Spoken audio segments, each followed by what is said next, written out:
নমস্কার বন্ধুরা, job tutorial academy চ্যানেলে সবাইকে স্বাগত জানিয়ে প্রিয় দর্শক বন্ধু, তোমাদের প্রত্যেককেই আমি দিতে চলেছি একটি নতুন সরকারি চাকরির বিজ্ঞপ্তি।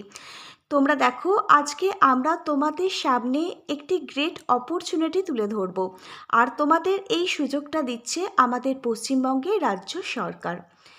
তোমরা দেখো, তোমাদের নিজস্ব গ্রাম পঞ্চায়েত এলাকায় বা নিজের জেলায় যে সমস্ত স্কুলগুলো আছে, সর্বশিক্ষা অভিযানে যে সমস্ত প্রাইমারি স্কুলগুলো আছে, সেখানেই কিন্তু নতুন করে কর্মী নিয়োগের বিজ্ঞপ্তি প্রকাশিত হয়েছে। আর এখানে আবেদন করবার জন্য কোনো রকম কিন্তু বিএড অথবা ডিএলএড প্রয়োজন হচ্ছে না। শুধুমাত্র তুমি যদি ক্লাস 10 মাধ্যমিক পাশ করে থাকো আর তোমার বয়স যদি 18 বছর হয়ে গিয়ে থাকে, তাহলে তোমরা কিন্তু পশ্চিমবঙ্গের 23 জেলা থেকে এখানে আবেদন করতে পারবে। আর এখানে আবেদনটি করবার জন্য কোনো রকম আবেদন মূল্য লাগবে না, সম্পূর্ণ বিনামূল্যেই তোমরা কিন্তু এখানে আবেদন করতে পারবে। আর সবথেকে বড় যে সুযোগটি তোমরা এখানে পাচ্ছ, যেহেতু সামনে ভোটের আগে এখানে নিয়োগ প্রক্রিয়া কমপ্লিট হবে, সেক্ষেত্রে তোমরা আবেদন করবে। আবেদন করবার পর কিন্তু কোনো প্রকার লিখিত পরীক্ষা অর্থাৎ রিটেন এক্সাম তোমাদেরকে দিতে হবে না। ইন্টারভিউ এবং ডকুমেন্ট ভেরিফিকেশনের ওপর ভিত্তি করেই ভোটের আগেই কিন্তু এখানে নিয়োগ প্রক্রিয়া কমপ্লিট হয়ে যাবে। প্রিয় ক্যান্ডিডেট, তোমাদের মধ্যে যারা মাধ্যমিক বা শিক্ষাগত যোগ্যতায় ভালো কোনো চাকরির খোঁজ করছিলে অনেক দিন ধরে, তাদের জন্য এটি একটি দারুণ সুযোগ বলতে পারো। প্রিয় ক্যান্ডিডেট, তোমরা যারা এখানে আবেদন করতে চাইছো, আজকের এই ভিডিওর মাধ্যমে আমরা তোমাদের প্রত্যেকের সামনেই A to Z তথ্য তুলে ধরবো।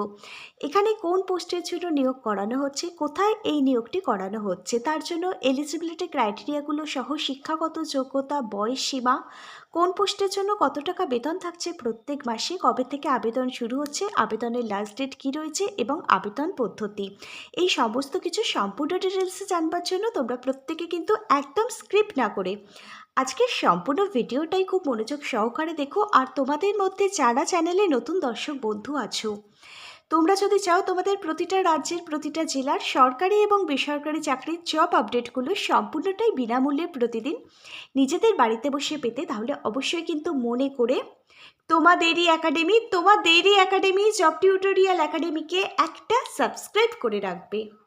প্রিয় ক্যান্ডিডেট, চলো তাহলে আর বেশি সময় নষ্ট না করে তোমাদের প্রত্যেককে আমি দেখিয়ে দিচ্ছি অফিসিয়ালি বিজ্ঞপ্তিটা সহ আবেদন ফর্মটি। তোমরা প্রত্যেকে অনস্ক্রিনে আবেদন ফর্মটি দেখতে পাচ্ছ। আর এবারের আবেদনটি কিন্তু তোমাদের সম্পূর্ণটাই অফলাইনে করতে হবে, কাগজে কলমে লিখে কিন্তু আবেদন ফর্মটি ফিল আপ করতে হবে। আর এখানে আবেদন করবার পর কিন্তু কোনো রকম এডিট করবার অপশান তোমরা পাবে না, একদম নির্ভুলভাবেই কিন্তু তোমরা আবেদন ফর্মটি ফিল আপ করবে। ফর্মটি ফিল আপ করবার সময় কোনো রকম কাটাকুটি কিন্তু করবে না, অপরিষ্কার অপরিচ্ছন্নভাবে কিন্তু আবেদন ফর্মটা ফিল আপ করবে না। তোমরা প্রত্যেকে অনস্ক্রিনে আবেদন ফর্মটি দেখতে পাচ্ছ। আবেদন ফর্মটি তোমাদের কিন্তু ইংলিশে ফিল আপ করতে হবে এবং ব্লক লেটারে ফিল আপ করতে হবে। পোস্ট অ্যাপ্লাইড ফর, কোন পোস্টের জন্য তুমি আবেদন করছো সেটা সবার প্রথমে তোমাকে লিখতে হবে। তারপর দেখো, তোমার রিসেন্ট তোলা কালার পাসপোর্ট সাইজের ফটো কিন্তু তোমাকে এখানে আঠা দিয়ে অ্যাটাচ করতে হবে। তলায় রয়েছে পার্সোনাল ডিটেলস, সবার প্রথমে এগুলো তোমাকে ফিল আপ করতে হবে। জেনারেল ইনফরমেশান, অ্যাপ্লিকেন্ট নাম, অ্যাপ্লিকেন্টের নাম টাইটেল লিখবে। অ্যাড্রেস ফর করসপন্ডেন্স, তোমার এখানে অ্যাড্রেসটা লিখবে উইথ পিনকোড নাম্বার সমেত, কিন্তু তুমি তোমার সম্পূর্ণ অ্যাড্রেসটা আধার কার্ড থেকে লিখবে। তারপর সিটি অবলিক টাউনের নামটা এখানে লিখবে, ডিস্ট্রিক্ট, পিনকোড নাম্বার, স্টেট এখানে তোমাকে লিখতে হবে, পার্মানেন্ট অ্যাড্রেস তোমাকে এখানে ফিল আপ করতে হবে। তারপর তোমার স্টেটের নামটা এখানে ফিল আপ করবে। একটি চালু মোবাইল নাম্বার তুমি এখানে দেবে, একটি চালু ইমেল আইডি তোমাকে এখানে দিতে হবে। তোমার ফাদার্স অবলিক হাজব্যান্ড নেমটা এখানে তোমাকে লিখতে হবে। তোমার জেন্ডারটা তুমি এখানে লিখে দেবে। তারপর দেখো, মাধ্যমিকের অ্যাডমিট কার্ড দেখে তুমি সঠিকভাবে ডেট অফ বার্থ এখানে ফিল আপ করবে। এজ অ্যাজ অন 1 ফেব্রুয়ারি 2026 অনুযায়ী তোমার বয়স কত বছর কত মাস কত দিন সেটা ক্যালকুলেট করে লিখবে। ন্যাশনালিটি অবশ্যই ইন্ডিয়ান লিখবে। রিলিজিয়ান তোমার জাতি লিখবে। এখানে আধার কার্ড থেকে আধার কার্ড নাম্বারটা তোমাকে কিন্তু এখানে লিখতে হবে। এবার তোমার এডুকেশন কোয়ালিফিকেশনের প্রত্যেকটা ডিটেলস এখানে তোমরা সঠিকভাবে ফিল আপ করবে। মাধ্যমিক এবং উচ্চ মাধ্যমিক কোন স্কুল বোর্ড থেকে পাশ করেছো, কত সালে পাশ করেছো, টোটাল কত মার্কসের পরীক্ষা ছিল, কত মার্কস পেয়েছো, কত পার্সেন্টেজ পেয়েছো। তোমার যদি গ্র্যাজুয়েশন কমপ্লিট করা থাকে যে কোনো সাবজেক্ট নিয়ে, তাহলে তুমি কোন ইউনিভার্সিটি থেকে গ্র্যাজুয়েশন কমপ্লিট করেছো, কত সালে পাশ করেছো, টোটাল কত মার্কসের পরীক্ষা ছিল, তার মধ্যে কত মার্কসই বা তুমি পেয়েছো, কত পার্সেন্টেজ নাম্বার পেয়েছো তুমি গ্র্যাজুয়েশানে, এই সমস্ত কিছু কিন্তু তুমি এখানে সঠিকভাবে ফিল আপ করবে। এরপর দেখো, তোমার যদি কোনো কাজের পূর্ব অভিজ্ঞতা থেকে থাকে, তুমি কোথায় কাজ করেছো, কতদিন কাজ করেছো, প্রত্যেকটা ডিটেলস কিন্তু তোমাকে ফিল আপ করতে হবে। যদি তোমার এক্সপিরিয়েন্স না থেকে থাকে তাহলে এই ঘরগুলো ফিল আপ করবার কোনো প্রয়োজন নেই। এখানে এক্সপিরিয়েন্স থাকলেও তুমি আবেদন করতে পারবে, আর এখানে ফ্রেশার্স ক্যান্ডিডেটরাও তোমরা প্রত্যেকেই কিন্তু তোমাদের আবেদনটি করতে পারবে। নিচে রয়েছে ডিক্লারেশনটা ভালোভাবে পড়ে নেবে, কোনো রকম ফ্রড ইনফরমেশান, ফলস ইনফরমেশান কিন্তু দেবে না, আবেদনটি কিন্তু রিজেক্ট হয়ে যাবে। তারপর দেখো, যেরকমভাবে অফিসিয়ালি সিগনেচার করো সেরকমভাবে সিগনেচার করবে, যেদিন আবেদন ফর্ম জমা করবে ডেট এবং প্লেসটি বসিয়ে দেবে। এবার তোমাদেরকে আমি বলে রাখি, 31শে মার্চের আগেই কিন্তু তোমাদের এখানে আবেদন কমপ্লিট করতে হবে, কারণ তোমাদের 12ই এপ্রিল 2026 রয়েছে ইন্টারভিউ ডেট। 12ই এপ্রিল 2026 তোমাদের কিন্তু ইন্টারভিউ নেওয়া হবে। আবেদন ফর্মটির সঙ্গে কিছু ডকুমেন্ট কিন্তু সাপোর্টিং ডকুমেন্ট হিসাবে জেরক্স করে সেলফ অ্যাটাস্টেজ করে অ্যাটাচ করতে হবে, আর এই সমস্ত ডকুমেন্টগুলোরই কিন্তু অরিজিনাল কপি যেদিন ইন্টারভিউ হবে সেদিন কিন্তু সঙ্গে করে নিয়ে যেতে হবে, কারণ ইন্টারভিউর সময় প্রত্যেকটা ডকুমেন্টই ভেরিফিকেশান করা হবে।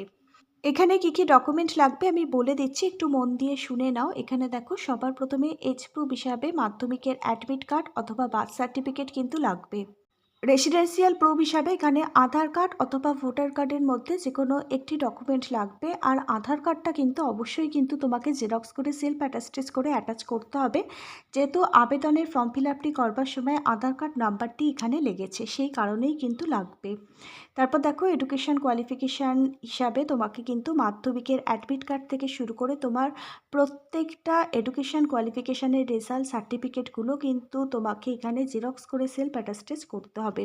রিসেন্ট তোলা কালার পাসপোর্ট সাইজের ফটো লাগবে, আর যদি তোমার কাজের অভিজ্ঞতা থেকে থাকে সেই এক্সপিরিয়েন্স সার্টিফিকেটটা লাগবে। যদি তোমার কাজের এক্সপিরিয়েন্স না থেকে থাকে, তুমি যদি ফ্রেশার্স ক্যান্ডিডেট হয়ে থাকো, তাহলে তুমি এখানে আবেদন করতে পারবে, সেক্ষেত্রে কোনো এক্সপিরিয়েন্স সার্টিফিকেট লাগবে না। আর প্রত্যেকটা অরিজিনাল ডকুমেন্ট যেদিন তোমরা ইন্টারভিউ দিতে যাবে সঙ্গে করে নিয়ে যাবে। আশা রাখছি এতটা পর্যন্ত তোমরা প্রত্যেকে বুঝতে পেরেছো। এখানে দেখো, ওয়ার্কিং ইন্টারভিউর জন্য কিন্তু কোনো রকম টিএ অথবা ডিএ তোমাদেরকে কিন্তু দেওয়া হবে না। এবারে আসা যাক শিক্ষাগত যোগ্যতার প্রসঙ্গে। তুমি যদি মাধ্যমিক পাশ করে থাকো, যে কোনো ধরনের স্কুল বোর্ড থেকে তুমি আবেদন করতে পারবে। তবে তোমাদের মধ্যে যারা এখানে উচ্চ মাধ্যমিক হায়ার সেকেন্ডারি পাশ করেছো যে কোনো ধরনের স্কুল বোর্ড থেকে, তারা কিন্তু এখানে আগে অগ্রাধিকার পাবে। এখানে 18 থেকে 40 বছর বয়স পর্যন্ত সকল জেনারেল ক্যাটাগরির ক্যান্ডিডেট আবেদন করতে পারবে। এছাড়া তোমাদের মধ্যে যারা ওবিসি ক্যাটাগরির ক্যান্ডিডেট আছো, তোমরা এখানে 3 বছর অতিরিক্ত বয়সের ছাড় পাবে, এবং এসসি এসটি ক্যাটাগরির ক্যান্ডিডেটরা আরও অতিরিক্ত 5 বছর বয়সের ছাড় পাবে। আর এখানে হেল্পার পদের জন্য নিয়োগ করানো হচ্ছে, প্রত্যেক মাসে 7,944 টাকা কিন্তু তোমাদের জন্য স্যালারি থাকছে। তোমরা প্রত্যেকে অনস্ক্রিনে একটি ইমেল অ্যাড্রেস দেখতে পাচ্ছ, এই ইমেল অ্যাড্রেসেই তোমাদের আবেদন ফর্মটি ফিল আপ করে প্রত্যেকটা ডকুমেন্ট তোমাদের স্ক্যান করে একটি পিডিএফ ফাইলে কনভার্ট করে এই ইমেল অ্যাড্রেসেই মেল করে কিন্তু আবেদনটি কমপ্লিট করতে হবে। আর তোমাদের আবেদনপত্র যদি সিলেক্ট করা হয়, তাহলে তোমাদের কিন্তু এই ইমেল অ্যাড্রেসের মাধ্যমেই তোমাদেরকে জানিয়ে দেওয়া হবে মেল করে যে কারা কারা ইন্টারভিউর জন্য সিলেক্ট হয়েছ। আর তোমাদের কিন্তু 12ই এপ্রিল 2026 ইন্টারভিউ ডেট রয়েছে। প্রত্যেকে অনস্ক্রিনে একটি ঠিকানা দেখতে পাচ্ছ, এই নির্দিষ্ট অ্যাড্রেসেই তোমাদের কিন্তু ইন্টারভিউ দিতে যেতে হবে। প্রতিটা অরিজিনাল ডকুমেন্ট সঙ্গে নিয়েই ইন্টারভিউ দিতে যাবে, আর এখানে কিন্তু কোনো রকম লিখিত পরীক্ষা রিটেন এক্সাম তোমাদেরকে দিতে হবে না। ইন্টারভিউর জন্য আমি কিছু গুরুত্বপূর্ণ বই ট্যাগ করে দিচ্ছি, প্রতিটা বইয়ের লিঙ্ক পেয়ে যাবে ভিডিওর ঠিক নিচের থাকা ডেসক্রিপশন বক্সে। যারা আবেদন করবে এখন থেকে এই বইগুলো থেকে ইন্টারভিউর জন্য প্রিপারেশান আরম্ভ করে দাও। আর ইন্টারভিউর জন্য কিন্তু তোমাদের কাউকে কোনো রকম টাকা পয়সা দিতে হবে না, আর আবেদনটিও কিন্তু তোমরা সম্পূর্ণটাই বিনামূল্যে করতে পারবে। আশা রাখবো প্রত্যেকটা যোগ্য ক্যান্ডিডেট তোমরা সকলে এখানে আবেদন করবে। আজকে তাহলে এখানে এই পর্যন্তই। Hare Krishna, Radhe Radhe, thank you universe, ধন্যবাদ সবাইকে।